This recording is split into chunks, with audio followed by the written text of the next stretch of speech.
اس زمین سے نکالے گا اور ایک امام برحق کے جھنڈے تلے مومنین جمع ہوں گے.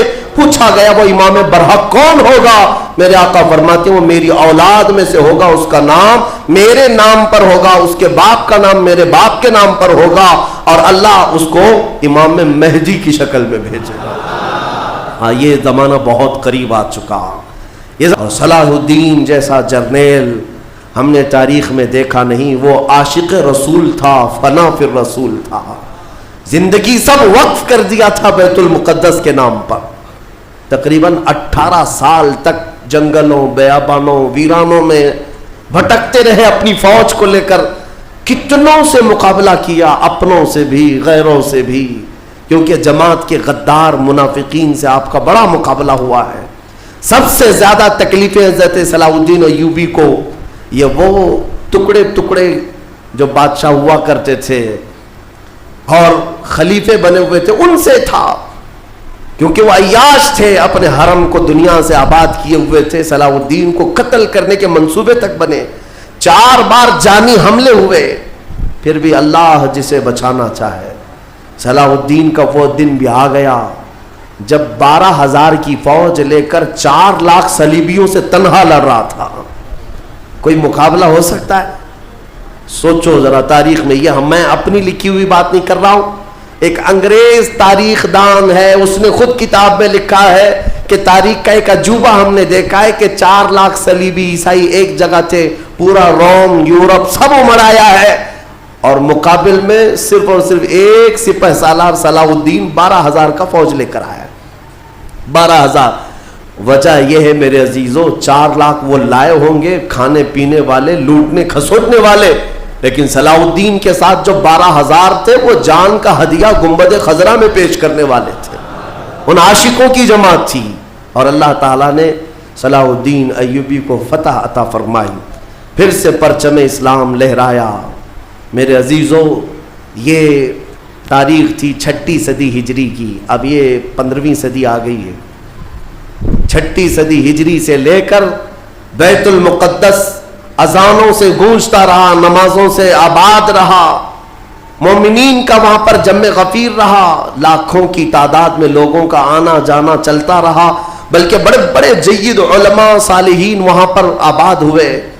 امام غزالی رحمۃ اللہ تعالیٰ علیہ کر کے کتنے لوگوں کو اللہ نے ولایت ہے کہ بیت المقدس 800 سال کے قریب ہو گئے صلاح الدین ایوبی کو واپس لائے ہوئے, لیکن پچھلے 100 سال سے پوری دنیا کے یہودیوں کے اندر ایک یہ فکر پیدا ہوئی کہ ہماری ایک ریاست ہونی چاہیے, ہمارا ایک ملک ہونا چاہیے. یہ مارے مارے پوری دنیا میں پھر رہے تھے. ہٹلر نے ان کو مارا تو امریکہ میں چلے گئے, امریکہ میں مارے گئے تو برطانیہ میں گئے, برطانیہ سے فرانس میں گئے, جگہ جگہ یہ تھوڑے تھوڑے تھوڑے آباد ہوتے رہے. اور اس کے بعد پھر ان کے اندر ایک تحریک پیدا ہوئی 18ویں صدی عیسوی میں کہ تمہاری اپنی ایک ریاست ہونی چاہیے. تو ان کی اپنی ریاست, اتنا اپنا ملک چاہیے کہاں؟ وہی مقدس زمین جو تمہارے باپ داداؤں کی ہے, کیونکہ یہودی یعقوب علیہ السلام کی اولاد میں اپنے آپ کو کہتے ہیں. تو اس سرزمین پر جانے کے لیے کوششیں کرتے رہے, لیکن فلسطین اس زمانے میں خلافت عثمانیہ کا حصہ تھی جو ترکی کے بادشاہ تھے. ترکی کے اندر میں فلسطین آتا تھا, تو وہاں پر ان کی مجال نہیں تھی. لیکن ہوا یہ کہ 1914 سے 1918 کے بیچ میں فرسٹ ورلڈ وار ہوئی, دنیا کی سب سے بڑی جنگ, پہلی جنگ عظیم, جس میں ترکیوں نے جرمنی کا ساتھ دیا اور ہار گئے برطانیہ انگلینڈ کے مقابل میں. تو ہارنے کی وجہ سے ہوا یہ کہ ترکی کی ساری خلافت ختم ہو گئی, خلافت عثمانیہ کے ٹکڑے ٹکڑے ہو گئے. 50 ملکوں پر ان کی اکیلی حکومت تھی, سب ٹکڑے ہو گئے. ترکی کو سب ختم کر دیا گیا, خلافت ختم کر دی گئی. یہ 1920 میں خلافت ختم کر دی گئی, اور پھر برطانیہ انگلینڈ کے تسلط میں, اس کے قبضے میں فلسطین بھی آیا. یہ وہ زمانہ تھا جب ہمارا انڈیا بھی انگلینڈ کے انڈر میں تھا, ہمارا بھارت بھی. برطانیہ ہر ملک فتح کرتے ہوئے اپنے اندر لیتے جا رہے تھے, یہ انگریزوں کی عادت تھی. تو فلسطین بھی ان کے اندر میں تھا. تو اب ان لوگوں نے یہودیوں کے لیے ایک عام اعلان کیا